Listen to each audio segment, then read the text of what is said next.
What if you could watch a single video that takes you from the basics of labels and timeline buttons all the way to advanced workflows, presets and plugins used by pro editors? In the next 80 minutes or so, I will guide you through a Premiere Pro skill chain, step by step, module by module, so that by the end of it, you will edit faster, smarter, and with tools most editors don't even know exist. So if you ever felt like you outgrown beginner tutorials, but you still want to level up, this video is for you. And the first module introduces not so obvious basics. We'll talk about labels, which is the first video actually I made on this channel. We'll talk about timeline buttons, and we'll talk about Pancake timeline. So buckle up and let's go for a ride.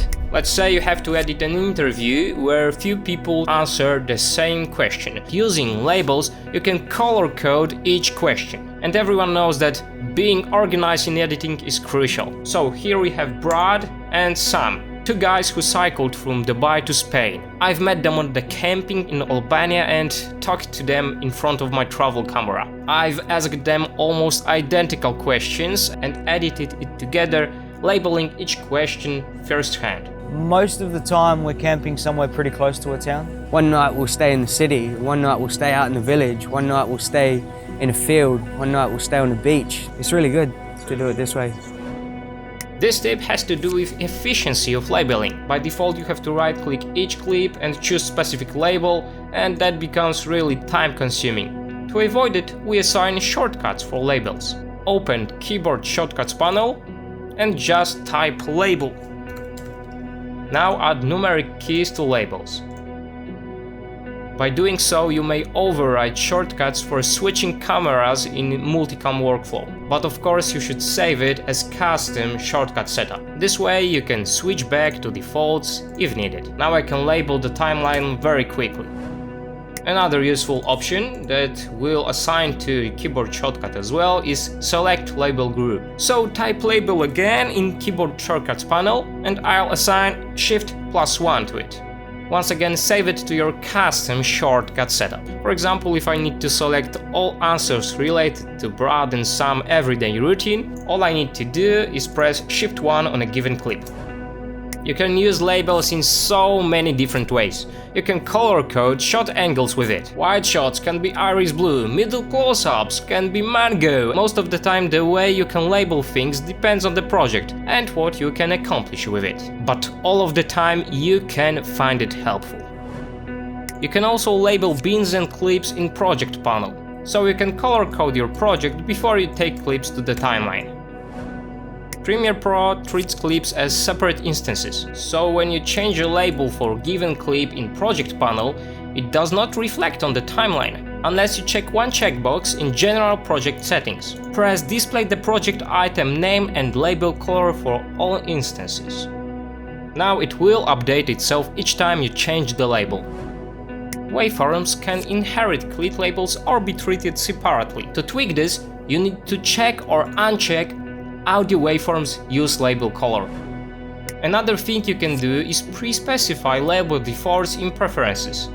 Just go to Preferences, Labels. Now you can assign yellow to video, blue to audio, teal to still, and so on. It works for new items imported to the project.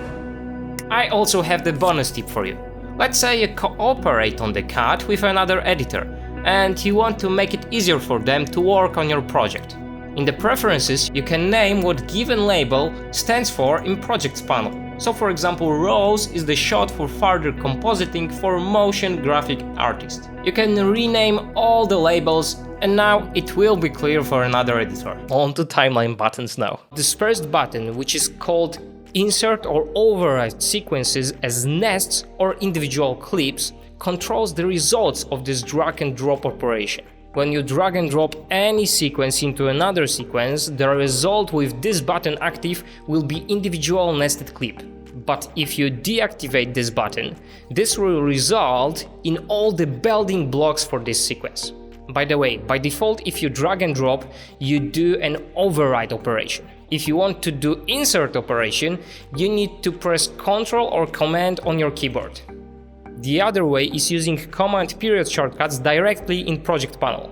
So if I press Command on the keyboard, there is an insert operation, and by pressing period, there is an override operation. Okay, it's time for the second button. You probably know the snap button because its effect and the way you can use it is pretty obvious. Most of the time you will want to have it active since it snaps to the end of the clip, to the beginning of the clip, and to the sequence and clip markers as well. But for the complex timeline, it actually can be pain in the ass when it snaps to everything. So that's when you'll want to disable it.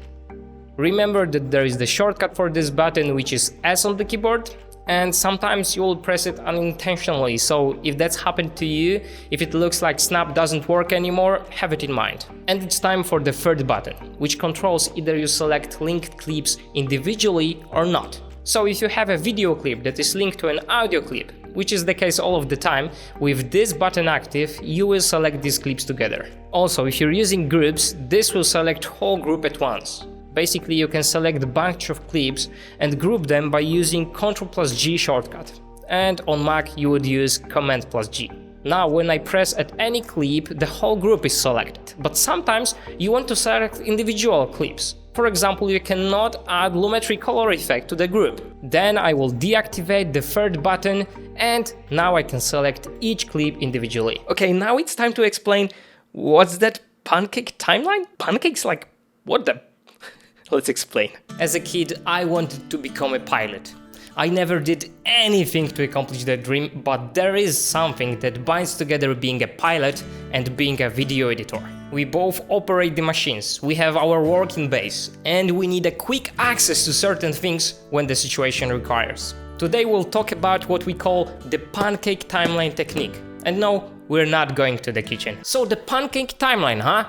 What, are you gonna put a jam on your screen or pour a maple syrup over it? Yeah, that's basically it. It makes your life as a video editor much sweeter. You just choose your favorite add-on and spray it all over. And if you have a few timelines visible at once, do not spare any single one. Wait, did you say multiple timelines? Yeah, that's what I said. Okay, it's time to be serious for a moment.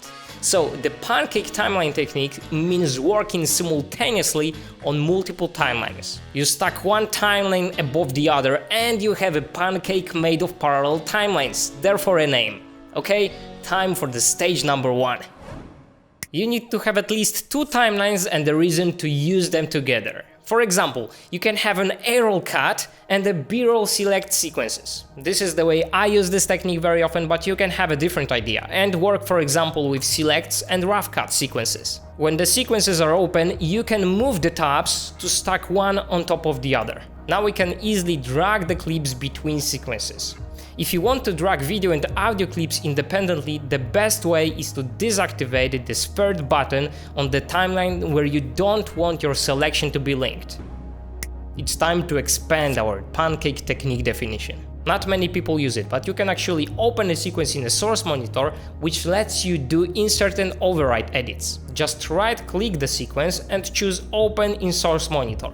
Now open Source Monitor settings, which is this wrench icon, and choose Open Sequence in Timeline. Now this timeline is opened in the source monitor, which is indicated by the red playhead. If the timeline is opened in the program monitor, which is the default situation, the playhead is blue. So now you can use in and out points and insert override clips from one sequence to the other. Just check which tracks has the search patching activated, and one more thing, because we insert or override the part of the sequence, this will show up as a nested sequence on the timeline. To prevent it, we need to deactivate this first button, which is insert and override sequences as nests or individual clips.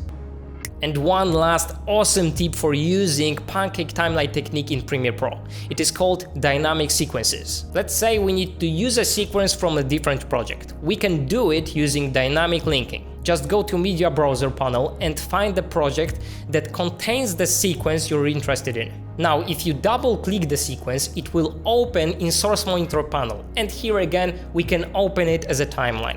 The red playhead once again tells us that this timeline is opened in the source monitor. You cannot move or modify clips in this dynamic sequence, but you can stack these in the pancake configuration and perform insert and override edits. The clips you've added will be imported to the active project automatically. Okay, you've built the foundation, labels, the timeline buttons, and pancake timelines. At this point, you're no longer a beginner, we're at the intermediate stage. So now is the time to open the vault with Premiere Pro secrets, hidden workflows and shortcuts most editors never discover. I bet you know that you can use JKL shortcuts to play backward, pause and play forward respectively. That's not a secret, many people know about it. If you hit J or L twice, the speed will increase to 200%, and if you hit it one more time it will go to 400%. Now here is the thing. If you use a shortcut Shift plus J or Shift plus L, you will increase the speed by only 10%. For example, if you want to play the timeline at 120% speed, you need to hit L once and Shift plus L twice. You can display some additional information about the footage in the program monitor. Simply hit Ctrl plus Shift plus F11 and press play to activate CUDA render system. It works for OpenCL and Metal as well. It will show you, for example, how many frames are dropped and color encoding information. Although there is another way of monitoring dropped frames in program monitor, and you do it by clicking on the wrench icon and choosing the dropped frame indicator.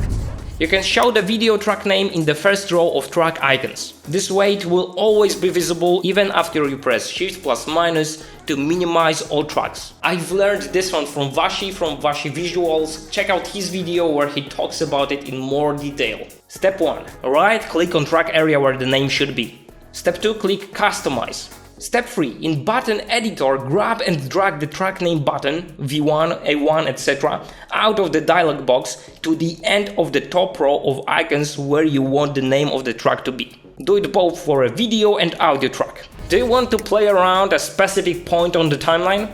Just hit Shift plus K. Pre-roll and post-roll time can be specified in Preferences in the Playback tab. If you also activate Loop in the program monitor panel, it will play this portion of the timeline endlessly. Do you need more control when changing a parameter value in Effects Control or Lumetri Color panel? Use Shift when dragging to go by increments of 10 or Ctrl for precise changes with 0.1 value increments. It works for all blue values you can find. 5 secrets unlocked, let's go to the next 5. If we want to render a part of the timeline, we can simply add in and out point with I and O shortcuts. The problem is that we end up with one additional frame at the end that we don't want in an exported file. That's because a frame is actually one frame long in duration. This means that we're always looking at the frame just after the solid blue line. We can use X shortcut, but it will select only the file under the playhead. Luckily, there is a great shortcut that doesn't cause this problem. It's a /. It will add in and out point for any selection you make on the timeline. Select one clip, / and you're ready to export it. Select a wrench, / and you're ready to go. No additional frame at the end of the selection. Last time I was talking about increasing or decreasing playback speed by only 10% with Shift plus L and Shift plus J shortcuts. Visual Feast commented that there is yet another way we can use JKL shortcuts that's also worth extra attention. If you hold KL or KJ simultaneously, you will get slow playback right away. It's 1/4 of the regular playback speed. Visual Feast says that it's great for lining up audio bits or checking audio sync, and I agree with him. What's neat about this playback mode is that if you release K first, you will get regular speed playback. And if you choose to hold L or J, you can toggle between a regular and slow playback mode, pressing K whenever you want to. Huge thanks to Visual Feast for contributing to the discussion. If you have your own Premiere Pro secrets you want to share, the comment section is yours. By default, when we use an eyedropper in the Lumetri color effect, it uses the pixel under the cursor to adjust the white balance. And because of that, it can be as unpredictable as a 2-year-old child. Trust me, I know what I'm talking about. If you happen to click on a pixel affected by a sensor's noise, or just not the one that appropriately represents the color, you will end up with the worse white balance than before using the eyedropper.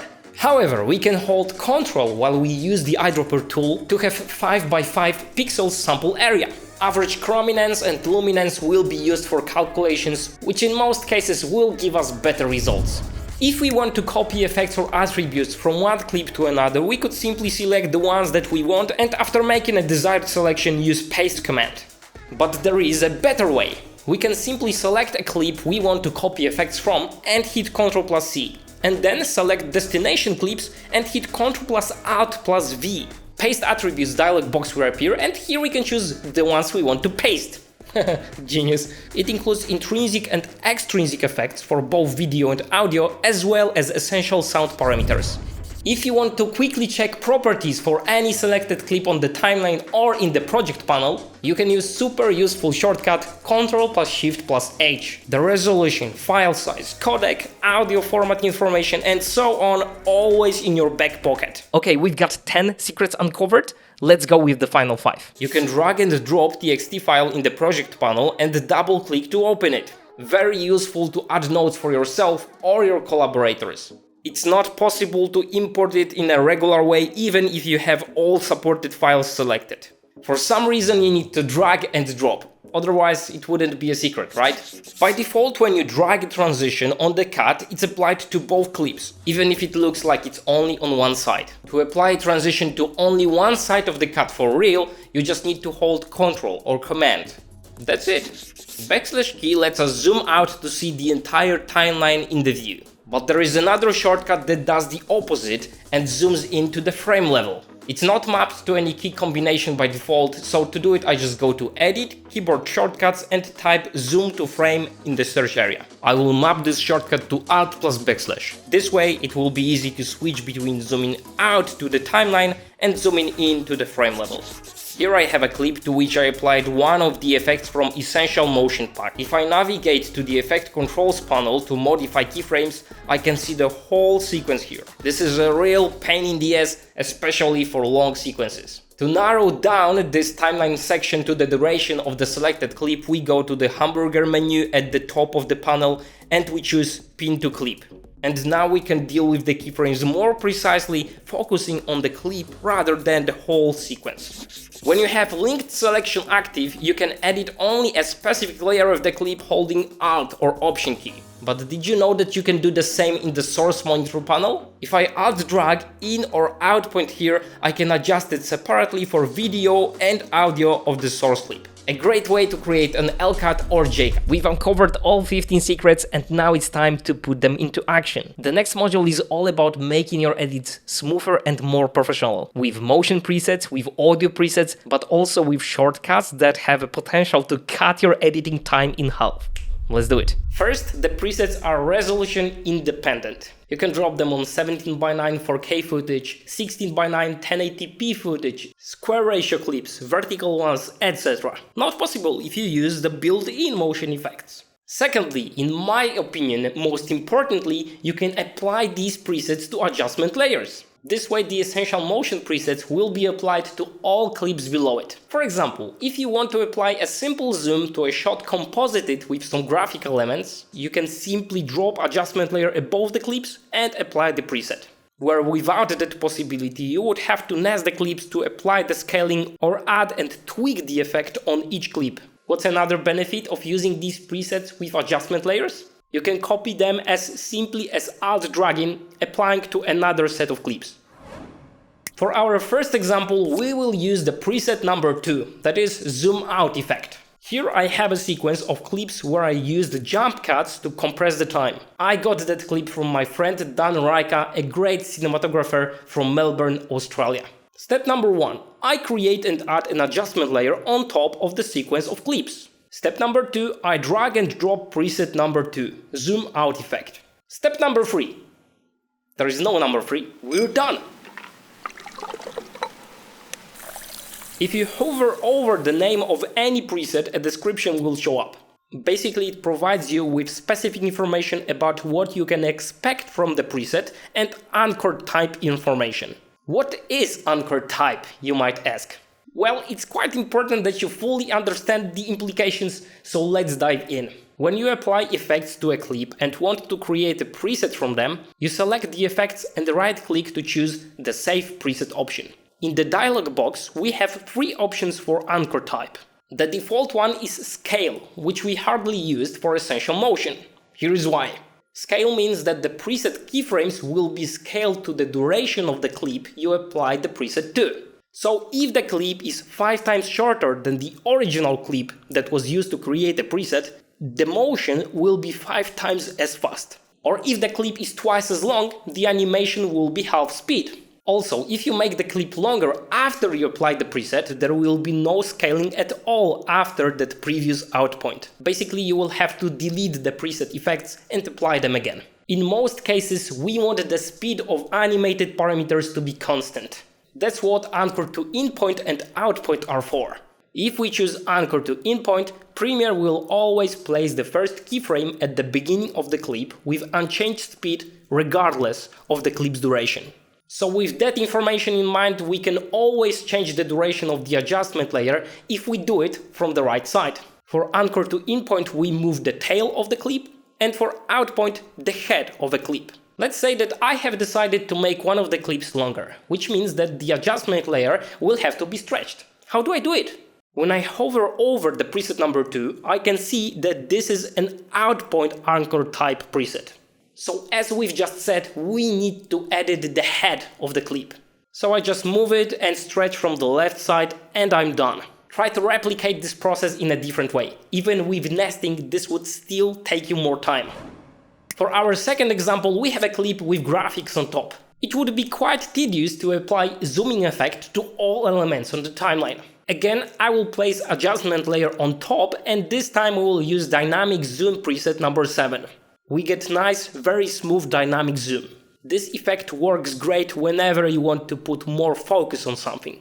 I even used it for talking headshots and interviews to add importance to a sentence someone is about to say. This is in-point anchor type preset, so to control when it's being applied, you just need to move the adjustment layer to the left or to the right. The beginning of the layer can be in the middle of the shot, but the end needs to be extended to the next cut point.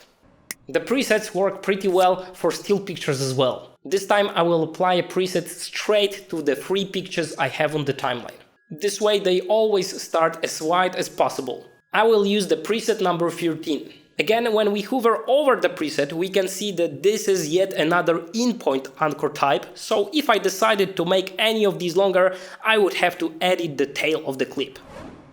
For our fourth example, we'll apply Zoom in Center preset, which works incredibly well for screen capture clips. I use it over and over again in tutorial videos. So I drop the adjustment layer in the timeline.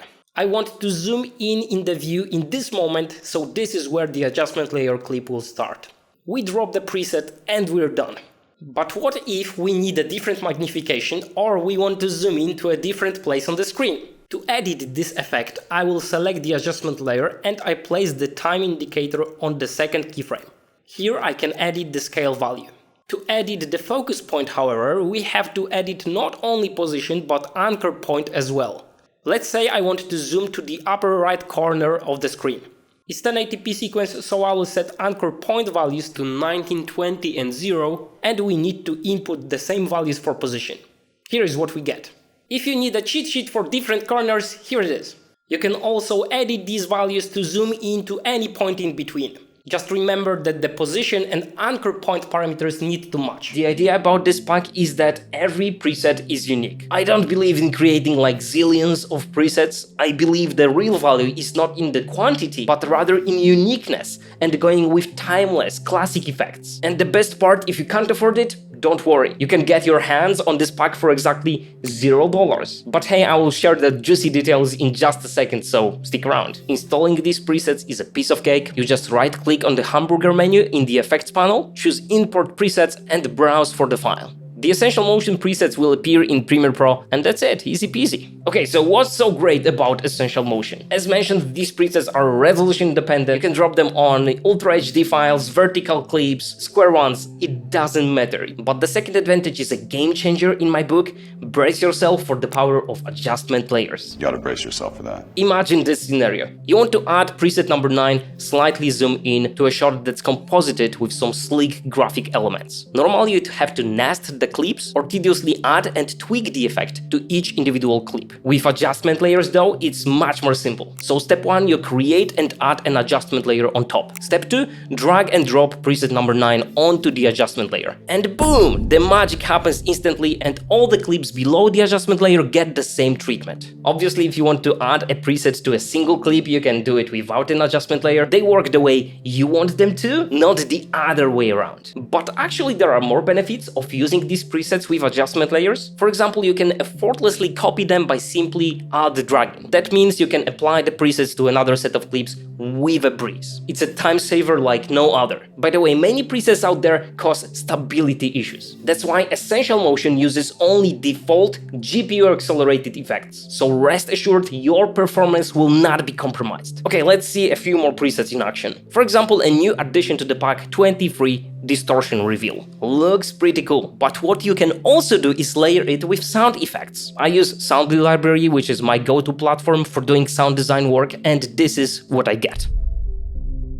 I can then group the adjustment layer with sound design clips and paste it into another sequence that I can reuse for any future projects. Efficiency is one of those things that I teach in my premium course, The Editing Chef, and that's only one of the tips to make your editing life easier. Okay, another example. Let's say I want to move this graphic in and out of the screen. I place it on the timeline and I just drag presets number 26 and 30. It doesn't get better than that, although actually there is a possibility to add those presets even faster for Windows users. You can do it without a hotkey script, but it's a bit more advanced, so I covered this in a mini course you can get with the presets. In there I also expand on the topic of anchor point type, customizing presets, and even talk about some storytelling principles you should have in mind when using these presets. Okay, now let's get to the exciting part. Essential Motion 3.0 was planned as a $20 product, but guess what? I decided to make it pay what you can, pay what you want. If you can't afford it, no worries, you can get this absolutely for free for personal use. I just want you to use it and enjoy it if you can't afford it at the moment, or if you just don't work on commercial projects. But if you're in a position to contribute and support my effort, it will be greatly appreciated. There are variations of the pack, so while it's still pay what you want, there is a minimum price point in case you want a commercial license, a mini course, or extra essential audio presets for Premiere. And also I actually make an extremely lucrative deal for my premium course, The Editing Chef, for those of you who choose to tip me for Essential Motion. So again, thank you in advance. The Editing Chef is designed to skyrocket your editing efficiency, and let's be honest, better efficiency means more time or more money. And who doesn't want that, right? So what are you waiting for? Download these presets, let them work their magic in your next project. Your editing game will never be the same. And also spread the word, let your buddies know about Essential Motion and how it's breaking barriers and embracing the entire editing community. So that's Essential Motion. There are like hundreds of positive reviews about how life-changing this preset pack is, but now let's proceed with shortcuts that can really speed up editing for you. The first shortcut that everyone should be familiar with, no matter which NLE they use, is head and tail trimming. By default in Premiere Pro, these two are assigned to Q and W respectively. Instead of trimming the clip manually and then closing the gap, you can perform the entire operation with a single hit of a button. I play a clip and right here I want it to start, deleting that first part. I just hit Q and it's done. The first part of the clip was deleted and all the clips that follow were automatically moved to the left, leaving no gaps on the timeline. W shortcut performs in a similar manner, only that it trims the part that is on the right side of the playhead. Next, we have a shortcut to add an edit point to all tracks. Alternatively, add an edit point to selected tracks. You just need a way of adding an edit point without using the razor tool. I remapped it to D key because this way I can use one hand to do it at the same time having Q and W under fingertips as well. Ripple delete is another one I like to have at my fingertips all the time, so I mapped it to F on my keyboard. It will delete whatever you select, closing the gap that would be created. If your workflow creates a lot of gaps on the timeline, you should also map a shortcut for Close All Gaps command. Next one is the ability to add color labels to clips using shortcuts. I use numeric numbers without any modifiers for that purpose. Well, because Premiere Pro lets me add 16 different colors, so for the last 6 I do use control modifier. The point is that it's an operation you want to make instantly, as we already discussed it in the labeling lesson. The same holds true for colored markers, which in many programs can be assigned to a shortcuts as well. In my case, I like to use numbers from a numeric keyboard for these. Next one is actually a copy and paste shortcuts. I assume you already know this as well as other basic shortcuts, but I want to make a distinction between Ctrl+C, Ctrl+V combination, and the one where you use Ctrl+Shift+V. The second one inserts the clips, moving everything on the right side of the playhead forward. In other words, it's an insert command. If you're using a different NLE, you just need to find a way to insert the clips in between others, as it's very useful in so many cases. In Premiere, it can be also achieved while dragging the clip and holding Ctrl on the keyboard before you release it. You also need to learn how to swap clips on the timeline in your NLE. In Premiere Pro, you just do it by dragging a clip and then pressing and holding Ctrl+Alt. Next, you release the clip in a desired location on the timeline. It's possible in all major NLEs, so make sure you find out how to do it in yours. Next, we want to be able to rename clips on the timeline without touching the mouse. It's especially useful as a note-taking tool on the timeline, as we discussed in one of the previous lessons as well. I use Ctrl+Enter for that command. Linking audio and video clips is very important. A default combination in Premiere Pro is Ctrl+L for both linking and unlinking. As I usually like to save different stages of my editing process in separate sequences, I always duplicate the working sequence before the next major editing step. For the duplicate command, I use Ctrl+Shift+/. Soon we'll also talk about smart rendering throughout the process. For now, let me just say that you should know and assign a shortcut to render a desired portion of a timeline. I use Shift+Enter to render the timeline inside manually added in and out points. Talking about selections, you should know a shortcut to make an in and out point selection with one hit of a button. In Premiere, it's / that does the job without leaving us an additional frame at the end of the selection. So it goes like this. I make a selection on the timeline, hit /, and whatever that selection was, it's now inside an in and out area. Another Premiere Pro specific set of shortcuts you should map on your keyboard are shortcuts associated with timeline buttons, namely for activating linked selection and snapping. I use Z and S respectively. Whenever you drop a clip on a timeline that has a different resolution than a sequence, you'll have to rescale it. Never use scale to frame size, as it's a destructive command. Instead use set to frame size, which will automatically scale the clip so the width of it matches the sequence. If the aspect ratio of the clip and sequence are different, then you still may need to set the motion value manually and copy-paste it for other instances to avoid black bars. But it is the fastest way in most cases. I use number 1 on the numeric keyboard. You can show guides with a menu command or even a program button, but it's one of those things you just want to activate and deactivate quickly. I use Alt+Shift+G and it gives me this quick preview of guides whenever I want to. So that's about 15 different types of shortcuts, but obviously we have just scratched the surface of what's possible or even needed in your workflow. For example, if you often work with multicam sequences, then I could name another 5 shortcuts that would be instrumental for uninterrupted editing experience and speed improvement. Wherever you feel like there is a command you use frequently, assign it to a shortcut. The more often you use these shortcuts, the more it will be part of your muscle memory. Okay, and to close this module, we've got another pack, this time with audio presets. Installing these presets is a piece of cake. Just right-click on the hamburger menu in the Effects panel, choose Import Presets, and browse for the file. The essential audio presets will be seamlessly added to Premiere Pro. I wanted to make them universal and versatile. These are not exactly about like one-click solutions, something that will turn like not very good audio into professional sounding recording. They are more about streamlining that editing process for you. I have also attached like a template Premiere Pro project with these presets already applied to tracks so that you can move them around, delete if they're not needed, stuff like that. I did it because unfortunately there is no way to apply a preset in the audio track mixer panel in Premiere. I think it's been like a feature request for a long time, but we still don't have it. Hey, Adobe, come on.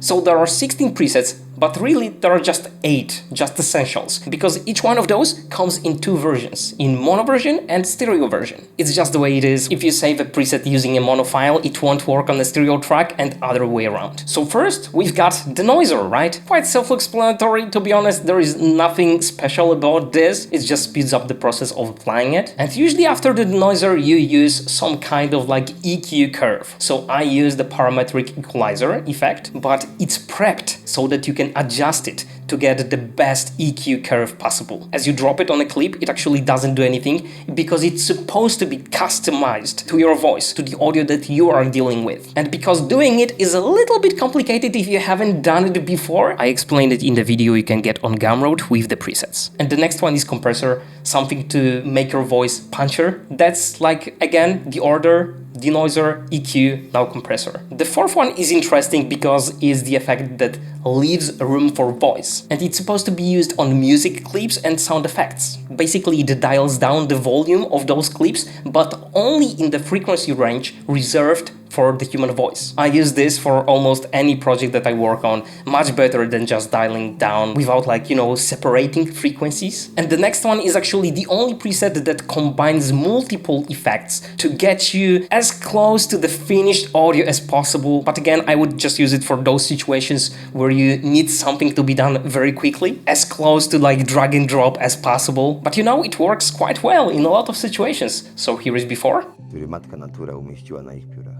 And here is after. Który matka natura umieściła na ich piórach. The distance source preset is just what it says. It's great for sound effects to take them further from the action and just immerse them in the scene, but it could be used on dialogue in some specific situations as well. And actually, about immersing sound effects in the scene, I think the best tool possible for this, also a free tool, is Placeit from Soundly. Seriously, one of the best free plugins you can get. The last 4 presets are about audio pitch. So for example, if you're looping music, so you're using the same parts of the music track multiple times, you can make them more complex, a little bit different, and most of the time it's very desirable and will make your audio less repeatable, which is a good thing. Okay, let's get to the exciting part. I made them free. I appreciate tips, so if you can afford it, pay what you can, basically. Pay what you want. Okay, so you're familiar with editing presets I created that can really help you out and speed up editing for you. But now it's time to work on your precision. Module 4 is all about mastering tools that keep your edits clean, like revealing clips on the timeline, managing that render bar at the top of the timeline, and even using morph cuts in a seamless way in a narrative project, in a short film. Let's do it. I'm sure you know that if you right-click on a clip in a timeline and choose Reveal in Project, it will show you the imported source file in the project panel. But how do you run an opposite command? How do you reveal at which timecode and sequence a given clip is used? That's what we're gonna talk about in this short tutorial. If you are in a thumbnail view or a freeform view, you will see blue icons overlaid on top of the clips that have been used in any of the project sequences. One for video usage and one for audio usage. If you click on these icons, you will see a clickable list. Once you click on any given record, it takes you to the specific sequence and timecode where the clip is. In a list view, it's almost the same. You need to right-click in the project panel column area, choose Metadata Display, and add video usage and audio usage columns to the view.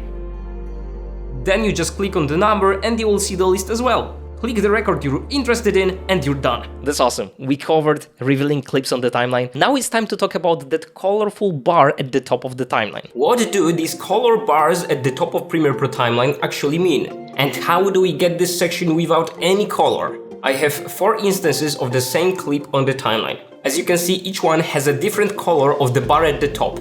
Let's talk about what causes a given color to appear and what it represents. The most common color you will see on your timeline is yellow. It indicates that no preview files are associated with this section and that we shouldn't get any dropped frames at the full quality playback.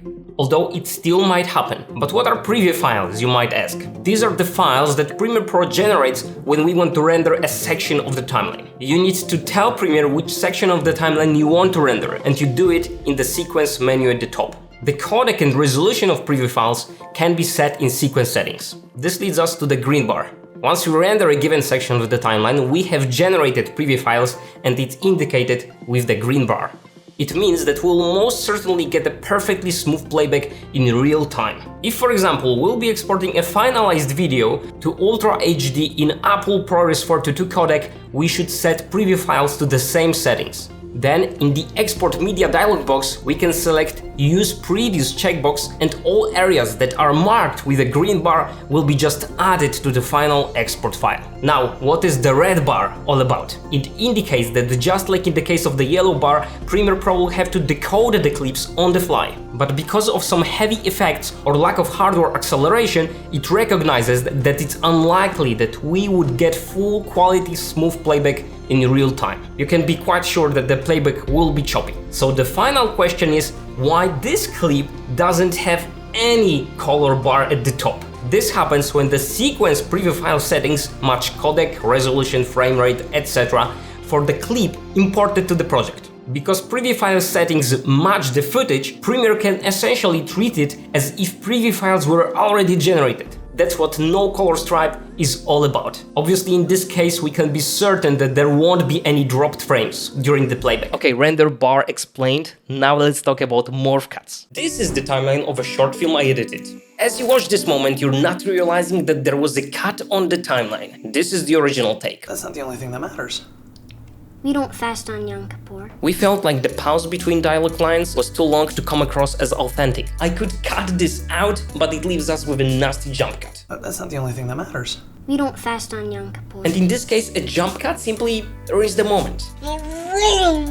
But because it's a static shot, we can create an illusion of continuity by morphing two sides of the clip. In Avid, it's called fluid morph. In Premiere, it's a morph cut. This effect looks at consecutive frames and makes the best guess as to what the middle frames between the two shots would be. That's not the only thing that matters. We don't fast on Yom Kippur.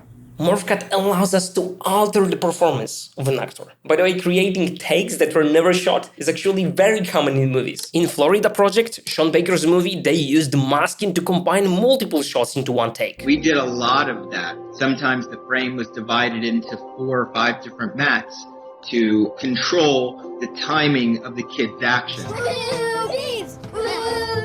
Keep in mind that morph cuts will not work for Steadicam or handheld shots, but you can get away with them for dialogue scenes shot on a tripod unless the movement is too abrupt or unpredictable or facial expressions change significantly. Then morphing might be just a little bit too obvious to hide the cut. I used this technique 3 times when editing Cold Little Bird. Here is another example of the take that would not make it into the final cut without it. But you want to give me a medicine that might make me think about hurting myself? Wesley Holloway stumbled on that line, but using a morph cut, we were able to fix his performance. But you want to give me a medicine that might make me think about hurting myself? It's called suicidal ideation.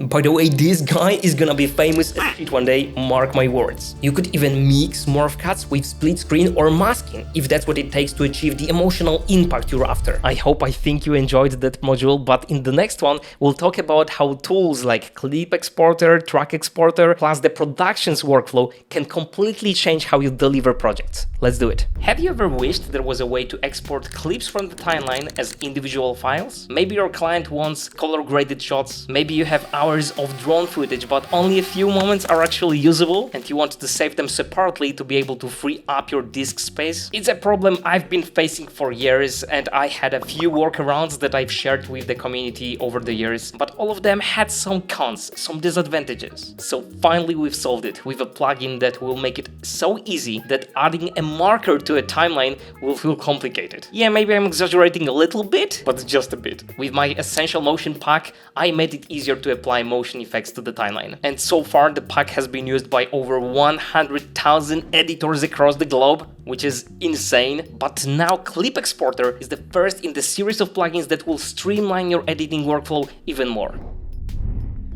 Once you install the plugin, you open it by going to Window, Extensions, and choosing it from the list. And first you have to choose any custom exporting preset. If you don't have any alongside the plugin file, there is a video that will walk you through the process of creating one, or you can get them as part of the Ultimate Presets pack. Next, you customize the naming of the output files. The name will be created based on the sequence name, followed by a suffix you specify here, and by a consecutive number. After choosing an output folder, you select a track that is supposed to be used for in and out points. Let me explain it on 3 examples. In the first one, all of the clips are on the same track, so it just exports all of the clips as we see them on the timeline. It's as simple as it gets. But in this example, we want to export only B-roll clips from V2. So when we choose track number 2, in and out points will be created only from that track. But let's say that the B-roll is cropped a little bit and we can see the background from clips on the first track. In this case, the final result will depend on what we select here. If you activate the only selected track option, all other video tracks will be automatically muted, so that only what's on the selected track will be visible in the exported files. So the background from the first track will not be used in the export. But if you choose no, then while the in and out points will be created on the selected track, all of the clips in that in-out range will be visible in the final render. And lastly, if you select yes over here, the media encoder queue will start automatically. And if you select no, then you can start it yourself, maybe once you're done with editing for the day. Now all you have to do is click on the run icon, and that's it. Clip Exporter will not only save you time, but will also allow you to select any custom exporting preset. It's a super useful plugin, I'm so proud of it. Go and get it now to have a peace of mind that all of your selected clips are exported and ready to reuse, re-access in the future. Let's now talk about the productions workflow, something that will be of interest to you, especially if you're working on a team on bigger projects. Today I will give you a quick overview of Premiere Pro 14.1 release that introduces a completely new workflow called Productions. Let's give it a quick overview. By the way, you can also read about other minor updates on my website, I will link it down in the description. Since I honestly believe this is quite a significant update even for solo editors like me, I will also create a few additional videos about the various aspects of Productions, so subscribe, ring the bell so you don't miss out. Let's cut to what Production actually is. At a high level, Production is a collection of Premiere Pro project files that are stored in a master folder on a disk. If it sounds trivial, well, that's because it is. But the implications are quite interesting. By the way, this is an additional approach to working on your edit. You can still use the traditional way. Actually, we now have 3 options to choose from when we are creating a project. A single traditional project file, a production, and a team project available to those with team license. To better understand this new feature, we will compare how a simple project would be organized as a production versus traditional project file. By the way, I used this new feature to edit this series of videos, so you know, first-hand experience. In the old paradigm, I have separate bins for different types of assets. Yes, I do keep things organized. If I get hit by a bus tomorrow, someone could replace me very easily. This is called a bus theory, and basically you should follow it more or less every single time.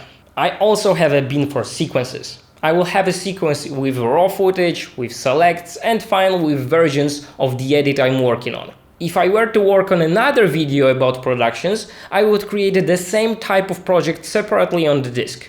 And now let's see how it looks when I use Productions. Okay, what used to be a bin in a traditional project is now a separate project file in Production folder. And what used to be a project file is now a set of project files we call the production. You can see that inside that production I have a project file for A-roll footage, for B-roll footage, for screen captured clips, for music, graphics, and so on. And finally, I have a folder with project files for separate videos. An interesting thing is that inside those projects I only have sequences. No imported media at all. This is far the biggest change you need to get used to.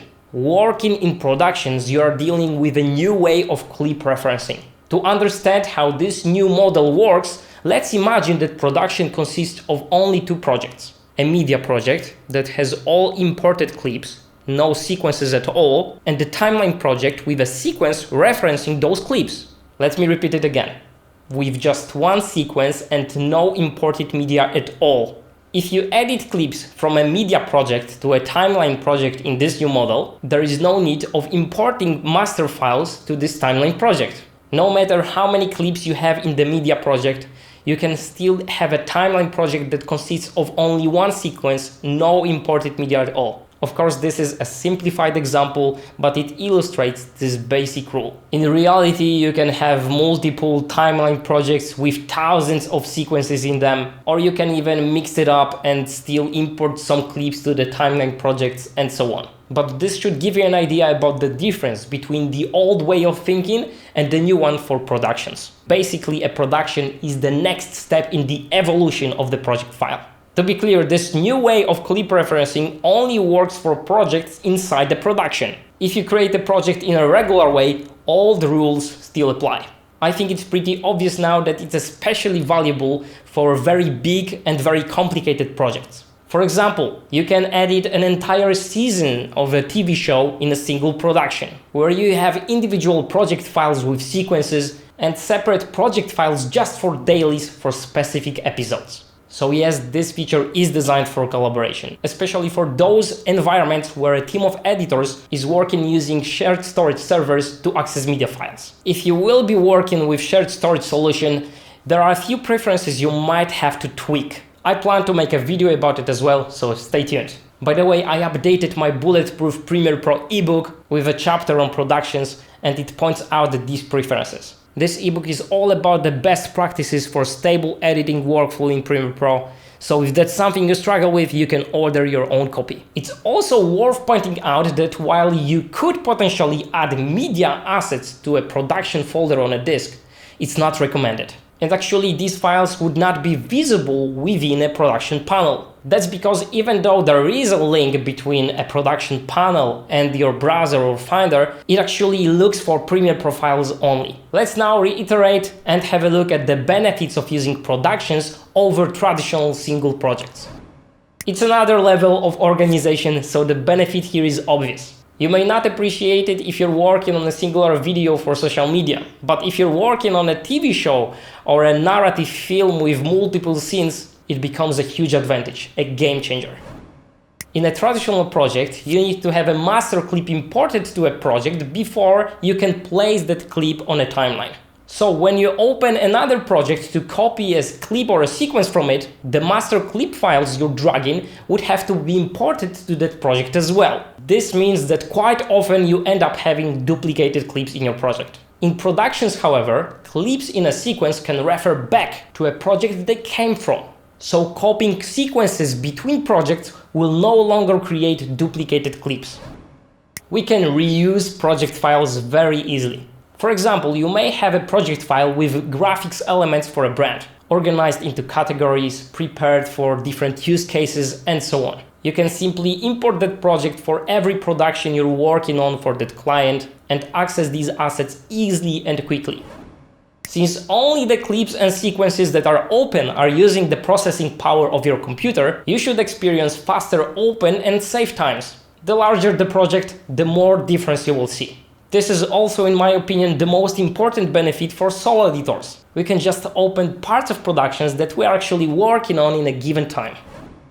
Productions can be used on a local storage, but the real benefits come with using shared storage solutions. It makes collaboration between editors, producers, directors much easier and with more rapport in between. This new collaboration workflow keeps everyone on the same page and prevents any conflicts between files. Whoever opens a project in a production first gets a lock on it that others can see in the production panel. They can still open the project in read-only mode, but no changes can be made as long as the editor is working on that project. So again, this is the biggest benefit for those working on shared storage. These editors can work simultaneously in the same production, and project locking prevents any potential conflicts. Now it's time for 10 things you need to know when working with productions. Let's cut to number 1. Whenever you want to add, remove, or modify a master clip effect in a production, you need to open a project that contains that clip in a read and write state. If the project that contains the file is closed, you can still see effect applied, but you just can't modify it. The fastest way to open the project and to find that particular file is by right-clicking on it and choosing Reveal in Project command. If you want to turn off a master clip in the program monitor without opening another project, you can still do it using the global FX mute. Generate master clips for media command in the edit menu is very useful if you want to migrate a sequence from a production to a traditional project. It has to be used on a selection of clips on a timeline. So whenever you have a production project containing sequences but no master clips and you want to save it in a standalone state, you should select all the clips in a sequence and choose Edit, Generate Master Clips for Media. There is a slider in the bottom left corner of the production panel, which you can use to make things bigger and more readable. Simple but still nice to have. Whenever you want to add a project to your production, you should use Add Project command. You can find it in the production panel menu or when you right-click inside the panel. Then simply choose a project on a disk and Premiere Pro will make a copy of that file and place it in your production. If needed, it will upgrade the project version. Similarly, if you want to make a copy of a project already existing in a production, right-click on that project and choose Make a Copy command. Very simple yet useful shortcut. If you hold Ctrl or Command while double-clicking a project, it will be open in read-only state. Adobe recommends setting a few things if you're working with productions. Let's list them here. First, in Preferences Media, uncheck the following. Write XMP ID to files on import, write clip markers to XMP, and also enable clip and XMP metadata linking. Next, in Preferences Collaboration, make sure Enable Project Lock-in is checked. Then enter a username that others will see and recognize when they open a project inside the production. And last but not least, make sure that Import Workspaces from Projects in Windows Workspaces is unchecked. This last setting is very important for productions since you'll be working with a lot of project files and you don't want to reset a workspace every time you import a project into your production. It's actually one of the best practices I'm talking about in my Bulletproof Premiere Pro ebook, which is all about the best practices for stable editing workflow. If that's something you struggle with, you can order your copy and by doing so you support the channel.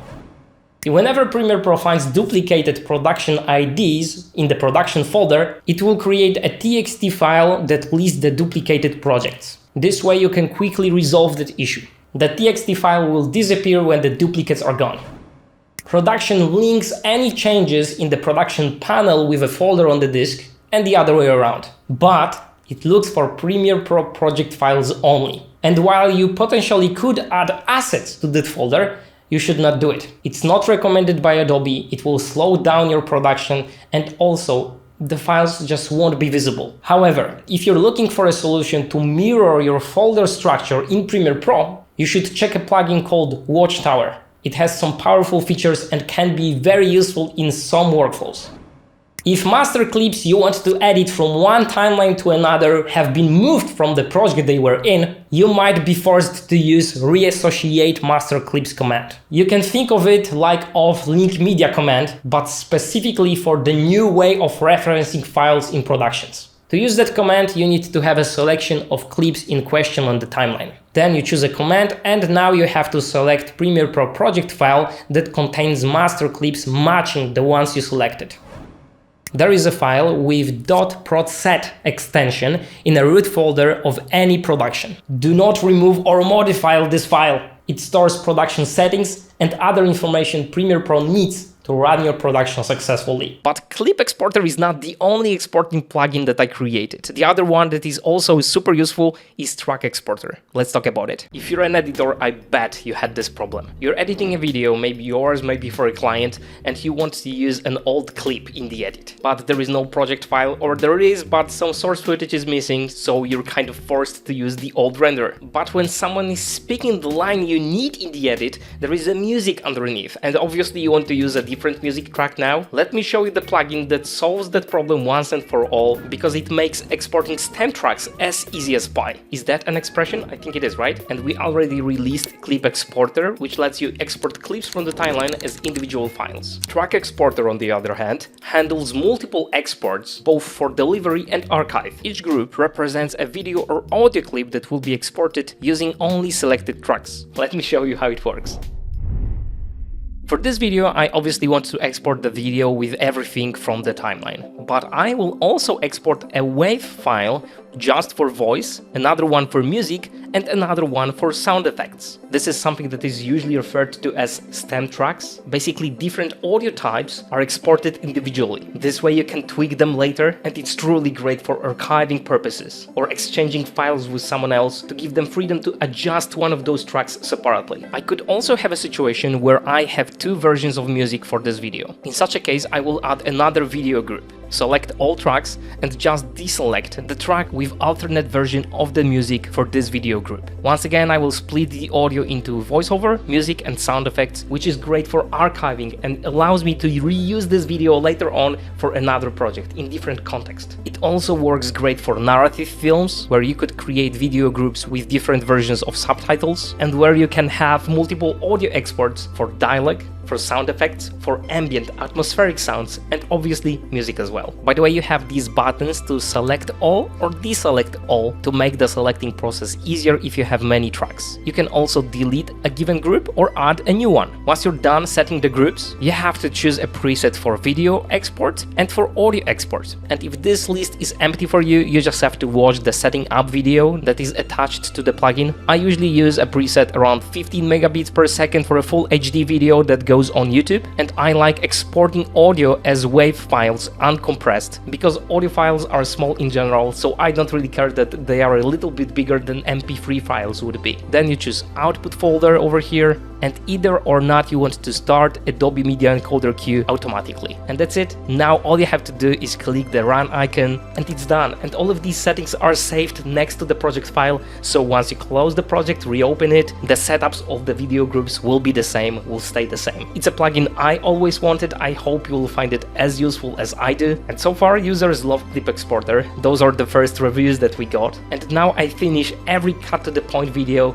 with Track Exporter, giving myself more versatility, more options if I ever want to reuse it in a different context. So go and get your copy of the plugin and let us know what other plugin you would like us to create next. Okay, at this point, if you use everything we talked about well, your workflow is pretty much nailed down. Let's now supercharge it with Ultimate Presets. I present to you the Ultimate Presets for Premiere Pro, a set of over 200 presets in 16 categories that will save you time when editing. Hi, it's Piotr. I'm the creator of Essential Motion presets that so far have been used by over 100,000 Premiere Pro editors across the globe. Quite a contribution when I think about it. I wouldn't be surprised seeing the astronauts on ISS using them. Okay, maybe I would be surprised, but I think it's totally possible. So the Ultimate Presets are like Essential Motion, but for any type of work you do in Premiere, not just for motion parameters. They also include the Extended Motion Pack, which is like Essential Motion but on a boost. When I was creating them, I really had two objectives in mind. The first one was to make the editing process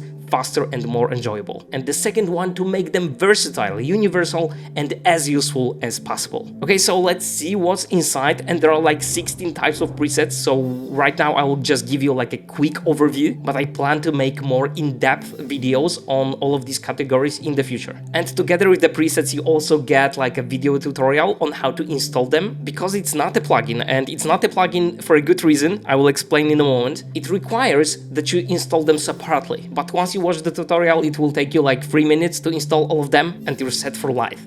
The upside is stability that outperforms any plugin-based approach, because third-party plugins are often bottlenecks in Premiere Pro's stability and speed. So in addition to Essential Motion, we kick off with Extended Motion presets. You've got another 32 presets that will give you more variations on the movement, and the presets are less obvious, more original. They include like blurred edges, camera shake, stuff like that. Next, we've got Essential Audio, which is a set of 16 presets. An example of Essential Audio preset that I use on every project is Make Room for Voice, which basically dials down the volume of the frequency range of a human voice. You apply it to music and sound effects, and this way the dialogues and the voiceovers stand out more. We've got project and folder templates. They have preset track layout, some of them have audio effects applied to the tracks, and the bins in the project panel are created as well so that you can get to work faster. Next, we've got Essential Exports. 17 presets both for preview and delivery purposes, including exporting audio presets as well. I made them so that they are versatile, and really they cover like almost every scenario that I could think of. Next we've got metadata overlays, so that you can see all of the information you need about a certain shot within a frame. I usually apply it to an adjustment layer, this way I can just disable the layer later on, and it's very useful to know which take I'm working with, what's the timecode. Some of them even include like description information, very useful stuff.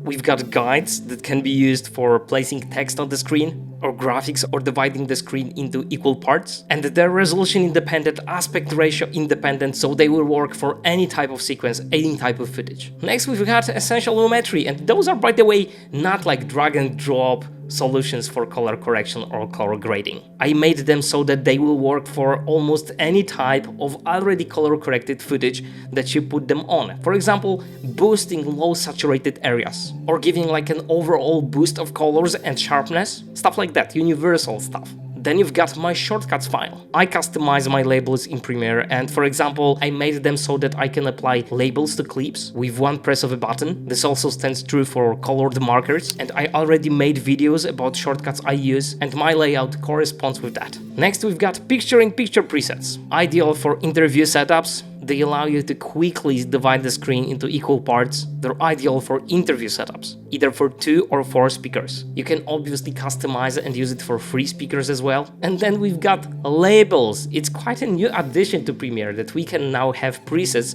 for labels. I made 3 setups of labels, all of them with a different purpose. And this one over here is about applying information on the shot size and the angle of a given clip. The next one is essential text styles, so that you can make good looking subtitles, captions or one-liners. We also have 9 track height presets to organize your timeline effectively, and 6 metadata display presets to manage your project panel just the way you need it. And last but not least, essential miscellaneous. They will speed up applying warp stabilizer, because I already changed the settings to include the detailed analysis, change the amount value and the type of the stabilization. There are also cropping presets over there and a few others that might be useful. Now this is the first pack that I don't give away for free, but they're very affordable in the same spirit as Essential Motion. And with the stability and no maintenance required throughout the years that you will be using them, I think it might be a no-brainer. Really. You can also request new presets that I just might add to the pack. I haven't done a video on every single category from this preset pack. That's something I will be adding to the channel, but let's see, for example, guides presets and how you can use them in your edits. What are the reasons you might want to use guides in Premiere Pro? You might be familiar with guides from Photoshop. They are like overlay lines that you can display in your program monitor. And by the way, this video is part of the series where I talk about all of the 16 categories of presets that are included in Ultimate Presets for Premiere Pro, a pack that I created that help you organize and speed up your workflow. So when you activate Program Panel, you can go to View and Guide Templates. And once you install Ultimate Presets on your machine, you will get the same 12 guides presets, potentially more in the future because I add more as I go. And the first one is about the center of the frame, and I will enable it with the preset number 5. It's a very simple one where you have 2 guides, one vertical and one horizontal one, and whatever the resolution you're working on, whatever the aspect ratio, they will always cross in the middle of the frame. I will also use this center frame guide to place the person talking straight to the camera in the middle of the frame. And by the way, you can turn on and off guides with this button over here. If you can't see this button, then press this plus icon over here and add it from those over here. Basically drag it into its place. The second and the third way I use guides in Premiere is about checking the horizon or the verticality of some objects. For example, this frame right now, right? I think it's a little bit skewed. So like I will use the guide, I will move it left and right to find the corner of the room, and then I will rotate the parameters so that it's vertical. I will often do the same on like a landscape shot just to make sure that the horizon is leveled. And for horizon specifically, we have those 2 presets, number 1 and 2. Yellow is better if you're dealing with like a C shot or something like that where there is a lot of blues and greens in it. Okay, on to the next one. You're placing graphic elements, or there is something important in the frame that shouldn't be cut off even if displayed on like a different aspect ratio monitor that you don't have control over, so it might fill instead of like fit the screen. So then you basically use preset number 6 and you've got your safe margins to move objects within the frame so that they are within the safe space. Another way I use guides is for placing graphics on the screen and aligning them from one shot to another. Let me activate preset number 3, which is 5%. Basically, it places the guides 5% in from each edge of the frame. And now I can either move this lower third so that it aligns with one of the guides, or I can customize the guides and move them a little bit to the right, this one a little bit to the top. And leaving this setup on, I can switch to another lower third and make sure that this one aligns as well. And in this case, it's the same graphic design, so obviously you can copy paste position, but first of all, this one is to make sure that you're still in the right place. And secondly, sometimes you're dealing with a different graphic element that has a different size, a different resolution. It's really useful to have like common edges and common placement within the frame. And by the way, even if you customized this one, right, so I will move it, I don't know, somewhere here, right? But you want to get back to 5% preset, you can just go back and press number 3 again, and it will go back to the original state. Okay, and now my favorite way to use guides is about checking how the framing would look like in a different aspect ratio without using letterboxes. So there are 4 presets just for that. I have this 16:9 frame over here, but I want to have a look how it would look if it would be 4:3. So I click this preset, and I get the guides that represent the letterboxes that would be placed otherwise. You can have those lines, you can see the entirety of the frame, but still have a reference what it will look like in a different aspect ratio if you are required to deliver a different one. Let's say I want to have a look how it would look in a cinematic aspect ratio, right? So 1 to 2.35. And there you go. I can imagine what I will have to trim when delivering this, but I can still have a look at the edges and see what are the options to include. I think I might add another preset over here for vertical aspect ratio. To be honest, I don't know why I haven't done it earlier. Okay, and last but not least, for number 7, we've got a dividing screen, dividing frame into equal parts. 3 parts vertically with middle line, or 4 parts vertically with the middle line. So now I can place Jim within the frame, I can crop, I can do the same for me. I'm placed correctly already, so I will just crop. And there you go, now I just have to place whatever we're talking about in the middle of the frame, and that's it. Or I could even use it for like a group conversation with 6 people in it, or some kind of picture-in-picture montage. Let's also have a closer look at picture-in-picture presets. If you're editing an interview or just a conversation with 2 camera streams or 4 camera streams, there is a way to quickly apply like motion and scale effects to those clips so that you can see multiple speakers at the same time. We call them picture-in-picture presets. I made a pack with these presets, so that's what I'm gonna show you today. So on the timeline here, I have an interview with Jim Cummings, one of my favorite filmmakers. I had the pleasure of talking to him just recently. I will post it on the channel soon. Actually, I'm just about to start editing it, and I'm gonna use picture-in-picture presets to do it. So my goal is to have like 3 camera views, okay? And we'll edit it as like a multi-cam sequence, okay? So in the first one, it's just Jim, it's this shot. In the second one, it's the second camera feed, so it's me asking questions, right? And in the third one, we're together, side by side. And that's what we're gonna use essential picture-in-picture presets for. So the first ones are the ones that we're gonna use for this scenario. This one is for the left clip, and it's gonna be my clip, and the Jim is going to be on the right side, so we're gonna apply this. But to have like 3 camera feeds, so I will first select these camera feeds and duplicate them, okay, without the dragging basically. I will disable visibility for those 2 tracks at the moment, and yeah, now I just drag and drop them, okay? So that's my clip, the blue one is mine, so I will be on the left side, and Jim is going to be on the right side, so he is the yellow clip, and that's how it looks, okay? So drag and drop, and here we go, it's ready, the spacing is just right. It's ready to go basically, right? We could apply some black background to it if we want to, but depends on your vision, right? Okay, and I will show you the rest of the presets in a moment, but first I want to show you how to turn this into multicam, okay, so that we can switch between those three views, like me, Jim, and we're together side by side. So right now we have like 4 video tracks, we want to have 3. So first I will select those 2 that are side by side and I will nest them, okay? So basically right click, nest, and I will call it like 2-shot, okay? 2-shot, okay, here it goes. I will put it in the nest sequence over here. And now I will select these 3, okay, now that this one is nested. And once again, nest. And we'll call this one multicam, okay? And now that this one is nested, I will right click it, go to multi-camera and click enable. And that's it, right? Now we can enable those video tracks again. And look, if I go to this button, toggle multi-camera view, then I have these 3 camera views available. And that's it. Number 2, once again, left, right, is for an example where the source footage is in Ultra HD resolution, okay? So these 2 are for Full HD, 1080p by 1920.